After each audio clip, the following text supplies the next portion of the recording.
Welcome back, everybody, to another episode of the Neurodivergent Struggles podcast. As you can see, the background is different. We normally record all these podcasts in Hollywood, California. We're on the road right now at our Washington location because I'm on tour. The big Neurodivergent Comedy World Tour is underway, and we'll talk about the dates later. But we have an exciting topic tonight, whenever you watch this. We're talking about change, and we have a new person here. So I will let the new person introduce herself and take it away. Well, hi there. My name is Sydney Page, or Sydney Jenkins. I have been a professional actress, model, singer, dancer, performer, a little bit of everything from event coordination to anywhere in the industry. I've been in the industry for 20 years, since I was 6 years old. So I am now 26 years old. And I've been very lucky and blessed enough to be able to work with Kojo, Dr. Kojo now. And I'm here on this podcast and I'm very excited to be here. So thank you for having me. Well, thank you for being here, Sydney. And it's exciting anytime anything new happens for me, because we're talking earlier about ADHD and how novelty is something that we chase. So recording the skits that we recorded this weekend and just new experiences are super exciting for me. So I appreciate you for being here. Thank you so much for having me. And this is going to be awesome. Have you done podcasts before? I haven't. I've been invited on a few, but with conflicting schedules, it never really worked out. But. All right, so this is her first podcast, and we're doing this outside of Hollywood for the very first time. So this is exciting to have a mobile podcast. It's something new for both of us. It is, and I think we're talking about change earlier. I think that autistic people specifically struggle with change, but I think that also goes for those of us who have ADHD. Change is such a difficult thing because doing the same thing over and over and over is how you regulate yourself. So whenever there's change, it takes sometimes preparation in advance and then even afterwards to like acclimate to the change. So just filming a brand new location, it took me a while to do that, because I've had this Washington spot for a while in addition to everything in California. But when I was talking to my assistant, I said, okay, well, maybe I can make time to fly back to Hollywood in the middle of the tour to do all of these podcast episodes, but we can also do them just from on the crib. Road. Right. You could do like a Kojo on the Road podcast, like very like, come along with me, come along, meet the people that I meet. It's an adventure. There's new places. It is. I feel like a new place with new people every time is something new. Keeps people come. It's that novelty aspect of things. It is. Keeping things new and fresh. The background's new. The people are new. Yeah. Guests are new. Topics are new. I feel like that's what really keeps and like drives people to keep visiting, keep coming and watching. And it's helpful to hear that, because I'll get into a routine with something, and once I'm thrown off my routine, it's hard to jump back, but allowing for flexibility. And I think we were talking with Jackie earlier, Washington Jackie, because we have a California Jackie and a Washington Jackie. But Washington Jackie, it's funny how we shake it out. We're talking about having autism and ADHD. When you have autism and ADHD, you'll make schedules, but you'll allow yourself to have flexibility within the schedule. So that's why I relate to both conditions. And having that schedule, because we do these podcast episodes every other, I think Thursday or Tuesday, and we've been consistent thus far. And that's great for like nervous system regulation, doing the same thing over and over.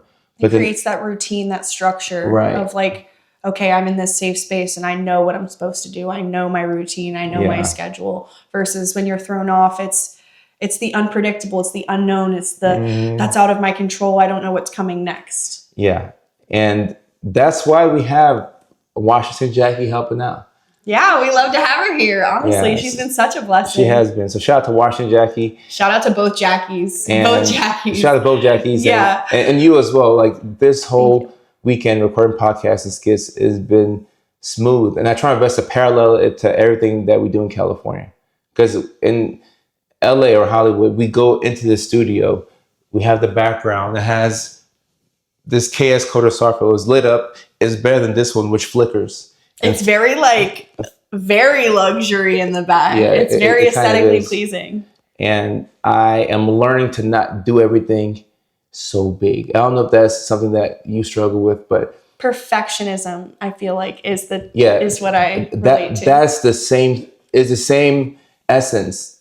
if you catch yourself trying to be perfect, or you catch yourself doing big things, you'll have a hard time doing the small things that lead up to that big thing. Absolutely. You hold yourself back because you're overthinking rather than just going for it and shooting for it and doing your best, putting your best out there. I feel like we all strive for that perfectionism that we just, okay, well, I'll just repeat it until I get it perfect. But the truth is there's perfection in the imperfection. Yeah. There's finding that truth in your failure. And sometimes we have to go through things to be able to find out the answer, find out our truth. Yeah. You're very articulate. Thank you. This is your first podcast. You're doing a good job. I was homeschooled, recovering homeschooler. So I guess I have a lot on my mind. Haven't yacked about it yet. A recovering homeschooler. The more you yap, I have to prevent myself from trying to convert you into becoming a comedian. Really? Yeah. Or a content I don't creator. know. I've thought about it. You have? I've joked with my brother that who's going to be the stand-up comedian first. No, because yesterday, like after dinner, listened to you. You're such a good storyteller. And I don't think, I'm still getting to know you, but I don't think you realize the importance of storytelling. I don't think I do. I really don't. Yeah, because I picked up on the fact like that you don't understand how big of a skill that is. Everything is storytelling. Everything is storytelling. Being able to tell a story or your story, that's how you communicate with people who don't speak the same language, vernacular. Like storytelling is so huge. So that's what comedy is. And the stories were easy to follow. Thank you. Because I have ADHD. So if you're telling me a story and I can't follow it, I won't just like get up and walk away, but I'll be thinking about what I have for breakfast, what I'm going to eat tomorrow. I'll think about all these different things in my head. Your mind just goes off. And then I'll pick up on a couple of things that you say, and then I'll know that I can weave my way back into the conversation, but I'm not listening to you at all. Absolutely. But it was easy to listen to you. So you could do comedy. I mean, I really do appreciate that. I've never thought about it in that sense. I guess I've always thought about storytelling, like with acting and modeling, in that sense of, okay, I'm going to portray a story through the emotions in my eyes, my face, my walk, that's storytelling. But I didn't realize in other aspects of life, like literally telling a story and storytelling is just as important. It's the most important thing. Every business that every brand, they have a story. That's true. They all have a mission, mission statement of something that they stand for or stand by. And their story. When you think of Nike, you know about Phil Knight and Michael Jordan. When you think of Apple, Steve Jobs. So it's all brand. So, and you're a businesswoman too. You're just somebody who likely has ADHD. I may have diagnosed you last night. I think I diagnosed you with ADHD last night. But having so many things. Be careful going to dinners with doctors. They will diagnose you on the spot. and we try not to do it. But it's. Have you been diagnosed? No. Well, I just did. You can't help to prevent yourself, because you see somebody doing the same things that you do, and if I get along well with somebody, if I get along with anyone that I just met a little too good, then I kind of know that they're neurodivergent. I'm like, really? Because you're speaking the language that I'm speaking, right? And I get what you're saying. Frequency. Yeah, because sometimes people talk to you and you'll hear them out, but you don't get what they're saying. Right. So it's just not that connection. I feel like it's like, I get what you're saying, but I don't really relate. Right. I understand that you're going through that, but I've never really been there. And when somebody relates to your story, which is why storytelling is so important, then you're able to connect with them more. Right. And no, absolutely. I think it makes a clear difference. Now, something I wanted to ask you and kind of talk to you about. Me personally, I grew up a little bit differently. Doctors weren't so much pushed or invited into our lives when I was growing up. So I never went to a therapist. I never went to go get evaluated or diagnosed or anything like that. Is that something that you come across often? Because I know that you kind of had that shock factor initially last night. Would you say that that's something that you run into where people haven't been exposed to a therapist or a doctor or something like that, but maybe are seeking that help or guidance or some answers to where they just haven't had that opportunity yet? I see that a lot. I don't see that too much with white people or Caucasians, if I'm being honest. I see that in my community, both African American and with Africans. and also in the South, we tend to be very deferential to Jesus and everything. So Absolutely. sometimes it's like Jesus is the doctor, the healer, the nurse, the CNA, and like Jesus does everything. I'm The I'm a healer. Bible believing Christian, Absolutely. but having that agency within yourself to say, I still need to go and get a checkup. I didn't see that a lot growing up myself. Now my parents were big on going to the doctor, like the medical doctor. Right. You know, like I would go for a physical and I wouldn't want to take my pants out. And my mom was like, he's a doctor. He can touch you. I'm like, no, like, I don't want nobody touching me. Absolutely. But It's a mental, natural reaction though right, as a child as right. well. For a middle school kid, you know what? It's not pulling your pants down. Yeah. But for mental health purposes, no, we never went to therapists. We never like believed in medications at all. And that's the story for not just me, but a lot of my cousins, a lot of my family members and friends. So I've seen that in a lot of minorities, like, just Africans, Hispanics. And I feel like Americans, like the Western world, Americans are just pretty good at better at going to therapy and things like that. Right. But I think that your experience can help you relate to a lot of people like me. Because when you talk about, maybe you weren't exposed to mental health services, I can relate to that. Because if I wasn't in psychiatry, I wouldn't know any of this. So do you think that that is also something that kind of motivated you, inspired you, and pushed you to go into the mental health services where you were able to kind of help people where you didn't really have that help or guidance? Kind of. I'd say I got into mental health and psychiatry on accident, and I stayed on purpose. Yeah. Wow. And you'll see when you read my book, I went to nursing school, got my RN degree, then I got my bachelor's, and then I was working as a psych hospital registered nurse for like 2-3 years. And my dad's like, what are you gonna do? You're gonna go back to school. And I was always hanging around the psychiatrist. And then there was a DNP program, a doctor of nursing program degree at Augusta University. And I'm like, you know what? I think I want to do psychiatry, because just hanging out with the psychiatrist and seeing them talk about medications and talk to a therapist, I was intrigued by it. And the more I learned to help out other people, the more I could learn to help out myself. So once I got into it, I was like, I need to look into this more so I can help myself out. And it's led to this big brand, and we're here. I'm here with you, and so it's been pretty cool. That's absolutely amazing. Been pretty cool. And congratulations. I know it's been a appreciate journey that. for you, but I you're appreciate here, that. and you're only going up from here. We only grow and we learn as we go. I am. And one thing I struggle with, and a lot of people who have ADHD struggle with this, is we don't feel a lot of big accomplishments. Like, we'll feel relief. Yeah. So I'll do big things, and then I'll be like, oh, okay, well, thank God. Like, yes, today's show, it's finally over with. I did it. Instead of being like, I'm in New York City on the Today Show, they just promoted my book. They promoted a skit that I did with Roberto and my friend Gabriella. Like, we did this skit, like how we did the skits.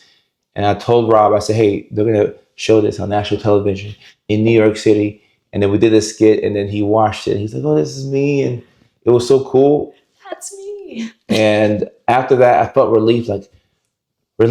And then the very next thing was like, what's next? Yeah. I didn't even give myself time to like realize what had happened.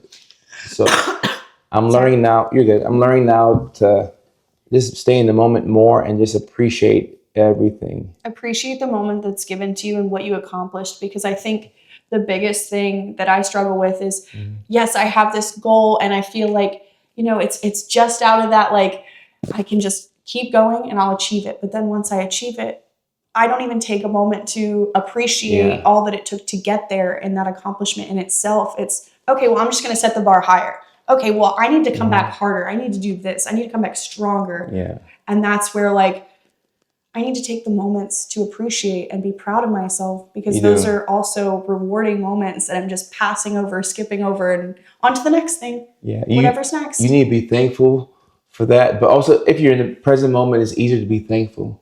Absolutely. And like recognize what you've done. You've done very well for yourself. Like, even just having a website with everything that you've done is like a resume. That's not easy for anybody to do. You have to have a lot of focus to do things like that. Absolutely. To put up a website, to update it. Like, you need a team. Like, all that stuff is, we want a team. I want a team, but sometimes the team is within yourself and you have to start from there. Yeah, And then you start building that team, you build that family, yourself. And I think that that's where, for me, it's creating that structure in myself and being able to say, okay, I've got this. Here's where I need a little help. Here's where I need a little support. And for me, a big thing is like the circle that I surround myself in. It's so easy to fall back into those holes and, slept in. So man, I missed my routine of the workout, or I missed my breakfast, or when you mess up your own routine, it's easy to fall back into, old habits. So having that good circle around you to motivate you, pick you back up, tell you, come on, get your head out of this hole, get your head out of the gutter. Come on. Like, we got this. It's a new day. We can do this. Let's get to it. Yes. It's a brand new mindset. And it's also an outside mindset, kind of lifting you up and saying, it's not what it seems. Yeah. There's opportunity here. When you're neurodivergent, you're so dependent on your environment. I think anybody, but when you're neurodivergent especially, you already need help to get things done in the form of a person who body doubles and helps you get work done, somebody who puts you onto different jobs that can put some money in your pocket, a housekeeper, a dog walker, a personal chef if you can get it. Amen. All kinds of assistance. You need help, but in the beginning, you can also barter with friends. Like if you have a friend that knows how to do photos really well, and then you're really good at videos, you can barter. Exactly. Like back in the olden days, like, oh, you would barter. There was no money. Like I'll give you something that you need. You give me something that I need. And just being crafty and figuring out what your comparative advantage is. Like what's your leverage? So I think that every neurodivergent person should ask that question. Like, what is my comparative advantage? What's my leverage? Like, I know that I need a lot of help with things. It's hard for me to clean the house. It's hard for me to wake up on time. I once had an assistant that I was paying to just wake me up. And sometimes that didn't work out, but I need a lot of assistance. So the best thing that I can do for myself is just to take care of my two companies, keep making money, and then hire people that can help me out. And also barter when I can with friends, because sometimes the assistance you need is like right there in front of you. You think you need all this help. It's just somebody who knows exactly what you need. And then, there's some things that that I don't know that could help me out. Well, and being self-aware, I feel like, is a huge strength as well. And being able to recognize, here are my strengths, here are my weaknesses. Yeah. Here's where I could use that extra support in certain areas. And being able to acknowledge those things. It's not a weakness to say, I'm not the best in this area. Yeah. I don't prefer to do this, or, maybe I procrastinate this. I think it's one of those things that you have to acknowledge to be able to overcome. Yeah. Or to at least improve it, get better, get healthier with it. I like that. Okay. Guys, the big Neurodivergent Comedy World Tour is underway, and I could be coming to a city near you. And I just want to read off the comedy dates that I currently have. We will be adding more as we go, but this is what I currently have. July 25th, I will be in Beverly, Massachusetts, which is 30 minutes outside of Boston. Hope to see you there if you're in the area. The next day, the 26th, will be in Springfield, Massachusetts. The next show will be Saturday, August the 8th in Little Rock, Arkansas. The next day is Friday, August 14th in Baton Rouge, Louisiana. After that, August 16th, we'll be in Huntsville, Alabama at Levity Live. Then September 11th, on a Friday, we will be coming to Detroit, Michigan at the Comedy Bar. After that, we'll be in Chandler, Arizona, which is in the Phoenix area, on September the 17th. That's a Thursday night. After that, we're coming to Ohio. September 23rd, we will be in Cleveland, Ohio. The very next day, we will be in Columbus on the 24th of September. After that, I'll be making my return back to Virginia. We will be in Virginia Beach, Virginia on September the 30th. The very next day, I'll be in Richmond, Virginia. That's October the 1st. And as of now, we have no shows from October 1st until December 3rd. And on December 3rd, we will be in San Diego, California. And that's on a Thursday night. Hope to see you at the show. And even if not, thank you for keeping up with the content. Hope you enjoyed the rest of this episode. And let's read some of the text posts. Sure. So we can be mindful of the time. Oh, this is flowing good. You're good at podcasts. Thank you. I told you I'm a yapper. It's the recovering homeschooler. So the neurodivergent urge to stay up 2 hours past when everyone else fell asleep just to exist without anyone's needs attached to you. That's very relatable. I'm such a night owl. I think I try to get everything productive done at night so that I don't have any phone calls or texts or notifications. My phone is on Do Not Disturb constantly. never goes off. And everybody's biggest pet peeve with me is you never turn it off. If you don't, like, if you're not dying, bleeding, somebody's hurt, you don't need to contact me anyway. Not that bad. So it's nice to be able to have that nighttime, like the pressure is off, everybody's asleep. Man. What do you think? I was like, run that back again, because it was so profound. The urge to stay up past when everybody is awake. Or what was I having here? The neurodivergent urge to stay up 2 hours past when everyone fell asleep just to exist without anyone's needs attached to you. That is so profound, because we have all these things that we have to do in the middle of the day, and we still have to take care of ourselves. So it's hard to even just have time for yourself. That's why, like, I tend to stay up later than most people. And there's something called delayed sleep phase syndrome, which just means that certain people, neurodivergent specifically, have later bedtimes than everyone else. So the average person who can sleep from 9 p.m. to like 11:30, now for us, that bedtime might be 1 or 2 or 3 hours later than the average person. So a lot of us go to bed at 1 a.m., 2 a.m., 3 a.m. I have friends that I can text at 2:42 a.m. and they'll get back to me in 5 minutes. I'm like, why are you awake right now?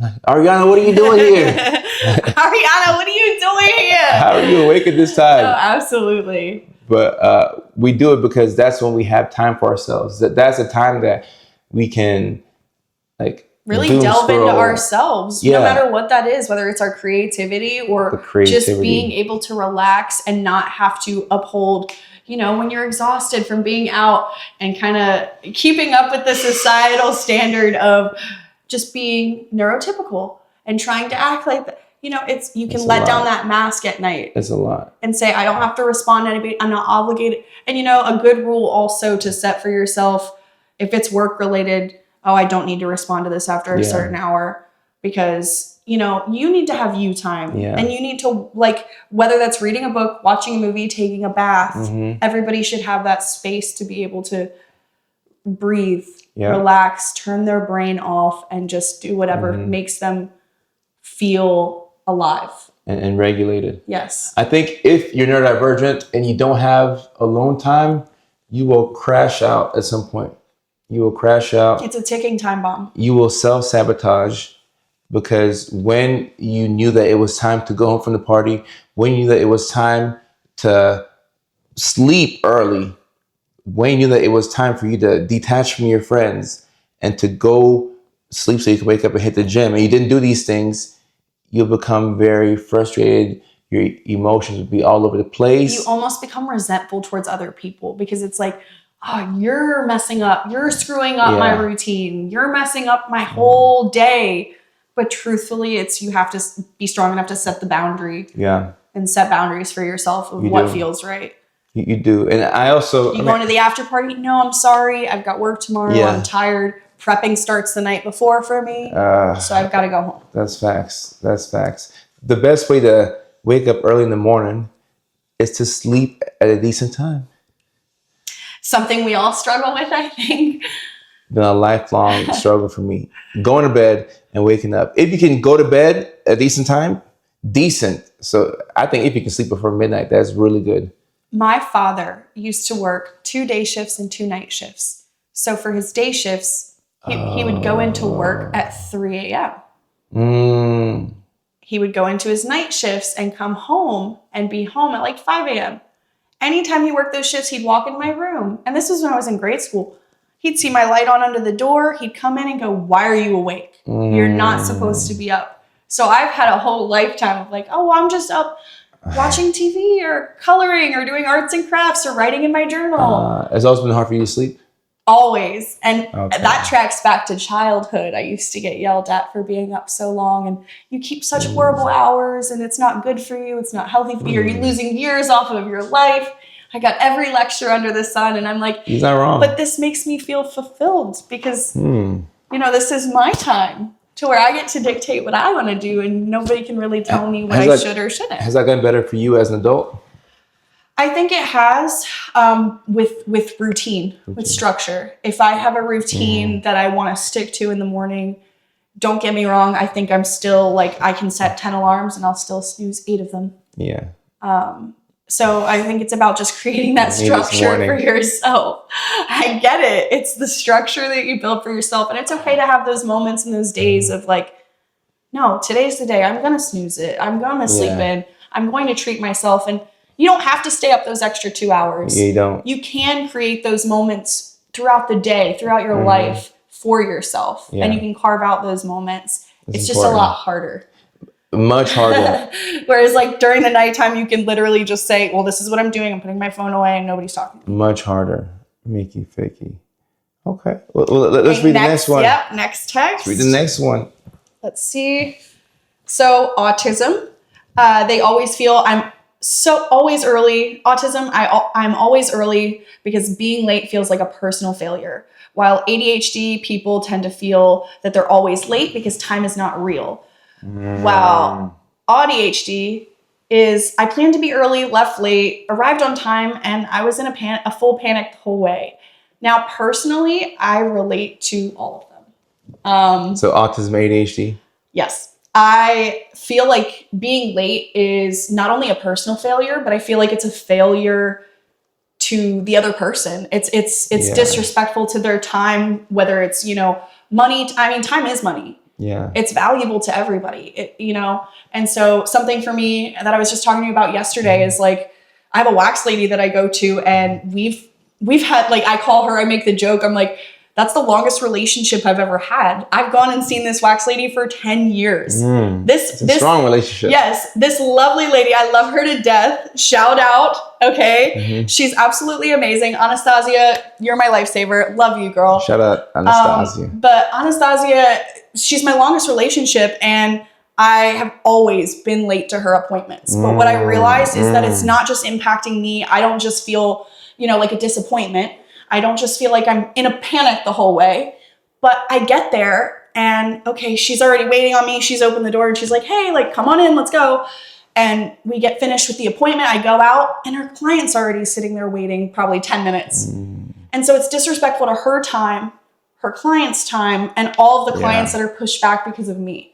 So that's where I take it as a personal failure, but I fail everybody in that sense. Right. And if you relate to all three, then your autism is stronger than your ADHD if you still get there on time, but it took everything out of you. If you still show up to places late and you put everything into it and you try to set a routine and you couldn't follow it and you catch yourself being 5-10 minutes late, 15-20, then your ADHD is stronger than your autism. And I'm that second example. I'm like always over 10. It's like right at the 10 to 20 minute mark. Okay, so your ADHD is stronger than your autism. I can relate to that. And I've had a lot of shame over not being able to show up to places on time. The only way I can show up to a place on time is if I plan to get there an hour early. If you trick that's one thing I have learned is tricking my mind. Trying to tell myself, oh, well, this is the time. And then I actually look at it like the email later on. I'm like, wait, why did I put that on my calendar? Oh, I literally subconsciously tricked myself into being there faster. Yeah. And you got to trick yourself into getting places early, and then you have to know what works for you. And the last point before we wrap up this episode is working remote. I always say this, but I feel like if you have ADHD, or if your ADHD is stronger than your autism, work from home is a trap. Yes, go find a cafe, go find a coffee shop, go somewhere public to where it actually makes you feel like accountable, though. That is something that's helped me, is just going to a local cafe or going somewhere where there's It's a big trap. And working. I get it. Like, it's helpful to be flexible, and maybe the ideal job situation for somebody who has ADHD is a hybrid schedule where you can work from home and you can go into the office on certain days. Because you're still pushed to kind of make that interaction, to go out, to be in the world. I agree. The hybrid schedule is the best because you need some type of accountability, because work from home as an ADHDer is a trap, because you have to give yourself the rules. Like, if you say you wake up at 8 o'clock, I got to get ready, I got to eat breakfast, or I got to go do this, I got to walk the dog, whatever it might be. You won't be up at 8. Exactly. Or you do all that stuff late because you know that you can just hop on a Teams meeting at 10 in the morning, and I don't have to get dressed. I don't have to do anything. I might not even be wearing any pants. Just put on a shirt or have my camera off. There's no external accountability. So working from home is a trap when you have ADHD, and you have to be very mindful of that. And I think talking about co-working spaces and body doubling, having ways to show yourself something physically, because time is not real for those of us who have ADHD. Correct. Even inviting a friend and saying, "Hey, let's have a study date, or let's have a work date." I think that's a huge thing. Same thing for the gym. I mean, it's about having that accountability, and they have gym accountability partners. It's not a trainer. It's simply that friend to be like, "Hey, I'm here." Or, "Hey, we're going." "Hey, I'm here to pick you up." "Hey, we're going. You coming to get me?" "Hey, I'm meeting you here at this time." Those things I feel like are very, very helpful. It is. Especially like working. I always try to, especially like in the city, New York or anything, I call a friend. "Hey, like, what are you doing today? You want to go meet up at Cap One Cafe, go grab a drink, or, you know, do something, bring our work." You need something to keep you accountable. Yes. Yep. Most definitely. Big facts, big facts. Well, your first podcast episode was a success. Wow. I think you did a great job. Thank you so much. I think you did a great job. And for those of y'all who are watching at home, thank you for your support. We ask that you continue to support, especially as I'm out on the road, making my skits, doing the comedy shows. So I just want to say a big thank you to everybody who's been following since day one, or if you're a new person. Thank you so much for your attention, and we will see you at the next episode. We'll see you next time.